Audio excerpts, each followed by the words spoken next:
इसका उत्तर भगवान देंगे। हम तो उनके भक्त हैं, हम तो उनके दास हैं। भगवान से प्रश्न करो कि आपने क्यों रचा। गुरु जी, जब मृत्यु ही मतलब सब कुछ अंत करना है भगवान को। अंत नहीं कर, किसी का अंत नहीं है, खेल है, परिवर्तन है। ये सेकंड है, इस सेकंड में लाखों लोग पैदा हो गए, लाखों लोग मर गए, लाखों लोग आनंदित हैं, लाखों लोग दुखी हैं। पूरी सृष्टि में भगवान ने तीन लीलाएं की, ब्रह्मा रूप से सृजन करना, विष्णु रूप से पालन करना और शिव रूप से संहार करना। वही भगवान ब्रह्मा है, वही भगवान हरि है, वही भगवान हर है, कोई अंतर तो नहीं। और वही चराचर जीव बने हुए हैं, कोई और थोड़ी है। वो अपने आप से अपने आप का सृजन करते हैं, अपने आप से अपने आप का पालन करते हैं और अपने आप से अपने आप का संहार कर देते हैं। आपको इसलिए प्रश्न उठा कि आप देहाभिमानी जीव हो। आप इस समय देह भाव से बोल रहे हो, देह भाव से बोल रहे हो, क्योंकि देह भाव ही है। अभी परमात्मा भाव में तो आए नहीं हो, इसलिए आपको बड़ा भयावह लग रहा है। भगवान ने ऐसा किया क्यों, भगवान ने ऐसा रचा ही क्यों, जब विनाशी करना था तो रचना क्यों था। नहीं, उनका खेल है। जैसे बच्चे जो है ना घरौंदा बनाते हैं, बिगाड़ देते हैं, उनसे पूछो क्यों, ऐसा क्यों किया, उनका खेल है। उनके पास क्यों का उत्तर थोड़ी। गांव में जैसे बैलगाड़ी जा रही तो बच्चे बैठ गए और आधा किलोमीटर दूर गए, फिर उतर के वहां से पैदल आ रहे हैं। उनसे पूछो क्यों, तो उनके पास उत्तर है क्या, खेल है उनका। ऐसे ही भगवान का एक मायामय ये खेल है। एको हम बहुश्यामा, एको हम, मैं एक बहुत रूपों में हो जाऊं। तो वही भगवान बहुत रूपों में होकर अपने आप से अपने आप का पालन करते हैं, अपने आप से अपने आप का संहार करते हैं। कोई दूसरा हो तो उनको दर्द की बात आवे, वो अपने आप में खेल रहे हैं। आग भी वही है, मृत्यु भी है, सब कुछ हरण करने वालों में मृत्यु मैं हूं। तो कोई दूसरा हो तब हो ना, अपने आप से अपने आप को खेल। जादूगर अपने आप को काटता है, अपने आप को दुनिया का दिखाता है नाना प्रकार के, उसको कोई ना आश्चर्य होता, ना कोई दुख होता, ना कोई सुख होता है। ऐसे ही भगवान को ना कोई आश्चर्य, ना कोई दुख है, ना सुख। अनंत ब्रह्मांड एक संकल्प में अपने आप में रच दिए, आप ही बन गए, आप ही पालन कर रहे हैं अपना, और आप ही अपना विनाश कर रहे हैं। तो उसमें परेशानी क्या है। परेशानी हमारी है जो हम आपको भूल गए हैं। आप कौन है, तो आप शरीर को लेकर के बोलेंगे मैं अमुक हूं, मेरा नाम यह है, वो नहीं है। तो इस ढांचे का परिचय दे रहे हैं आप अपना परिचय बताइए, तो आप अपने को जान पाए कि आप कौन है।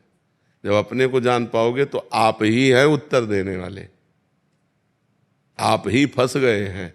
अगर आप इससे मुक्त हो जाओ तो कहा गया ब्रह्मविद ब्रह्मवि भवति, जो ब्रह्म को जान लेता है वो ब्रह्ममय हो जाता। जानत तुम्हें तुम्हें हो जाए। क्यों तुम्हें हो जाए, क्योंकि वही है ही है, एको हम बहुश्यामा, वही परमात्मा है। फिर कोई प्रश्न नहीं। और विनाश किसी का नहीं होता, रूप परिवर्तन होता है। जैसे शरीर जला दिया गया तो अग्नि तत्व में, वायु तत्व वायु तत्व में, जल तत्व जल में, पृथ्वी पृथ्वी तत्व, आकाश आकाश तत्व में। जीवात्मा अविनाशी है, वो अपने कर्मानुसार मन को लेकर दूसरे शरीर में चला गया। मृत्यु किसकी, किसी की नहीं। जब विनाश पूरा होता है तो पूरी सृष्टि 100 वर्ष सूखा पड़ता है, भयंकर, फिर 100 वर्ष अग्नि, फिर भयंकर जल, 100 वर्ष तक जल। फिर इसके बाद जब प्रबल ताप बढ़ी, कोई सृष्टि में नहीं रहेगा, तो जल तत्व वायु तत्व में, वायु तत्व अग्नि तत्व में, आकाश तत्व में, ऐसे क्रम से होते हुए आकाश तत्व महातत्व में, महातत्व अहंकार में, ऐसे मूल प्रकृति तक पहुंचकर मूल प्रकृति ब्रह्म में कुछ नहीं नष्ट हुआ। सब अपने अपने स्वरूप में आते हुए चले गए। फिर जब सृष्टि हुई तो ब्रह्म, ब्रह्म से मूल प्रकृति, मूल प्रकृति से त्रिगुणात्मिका प्रकृति, त्रिगुणात्मिका प्रकृति से महातत्व, महातत्व से अहंकार, अहंकार से पूरी सृष्टि। वही फैल गया, वही समिट जाता है। समिट जाना विनाश है, फैल जाना सृष्टि है। और जितने दिन फैल के खेलते हैं वही जीवन है। इसीलिए तो जब ज्ञान हो जाता है तो पूरी सृष्टि से राग खत्म हो जाता है। कुछ नहीं, कोई 10-20 नहीं है यहाँ, एक ही है। एक ही परमात्मा का सारा खेल चल रहा है, वही आप भी है। लेकिन आप अपने को जान पा रहे हैं। मैं परमात्मा कैसे हो सकता हूं? तो आप देह भाव से बोल रहे हैं, स्वरूप में आइए, स्वरूप कौन है? स्वरूप कौन है? तो स्वरूप का ज्ञान है नहीं, तो इसीलिए देह भाव के होने के कारण जन्म मरण, दुख सुख, लाभ हानि, मान अपमान, जय पराजय ये भोगना पड़ रहा है, बड़ा कठिन है। इसीलिए भजन करो और मुक्त हो जाओ। साधन धाम मोक्ष कर द्वारा, मोक्ष को प्राप्त कर लो तो ये जीवन सार्थक हो जाएगा। नहीं तो फिर ये चलता रहेगा, पुनरपि जननम पुनरपि मरणम पुनरपि जननी जठरे शयनम।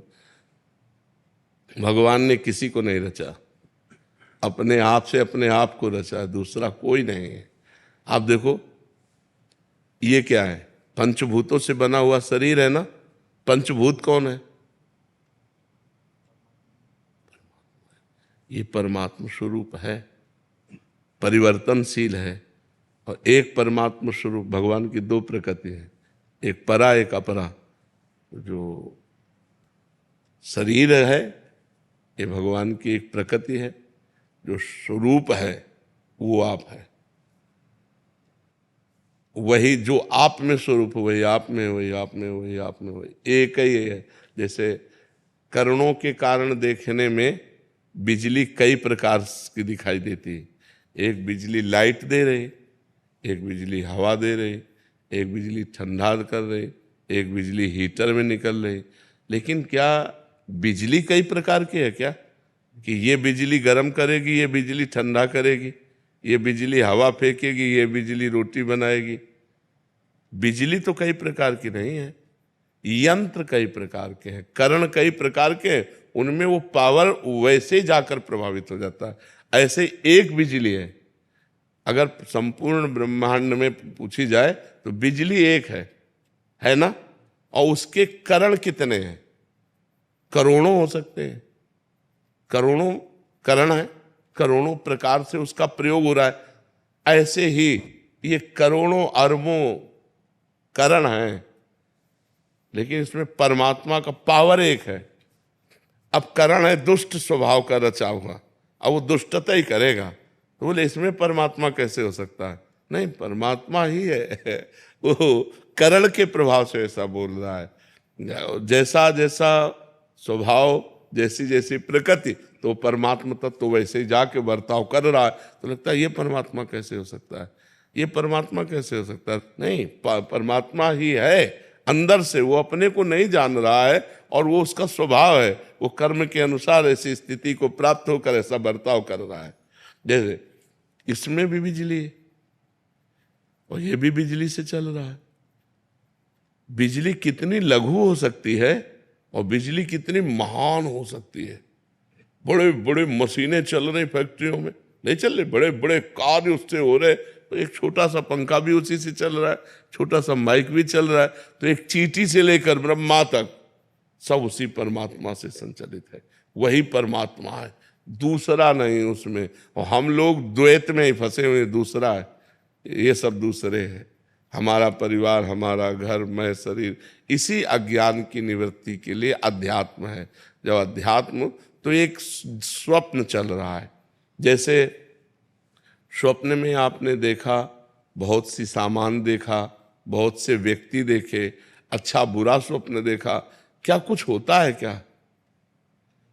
तो ये कब पता चलता है? स्वप्न देखने के समय पता चलता है क्या?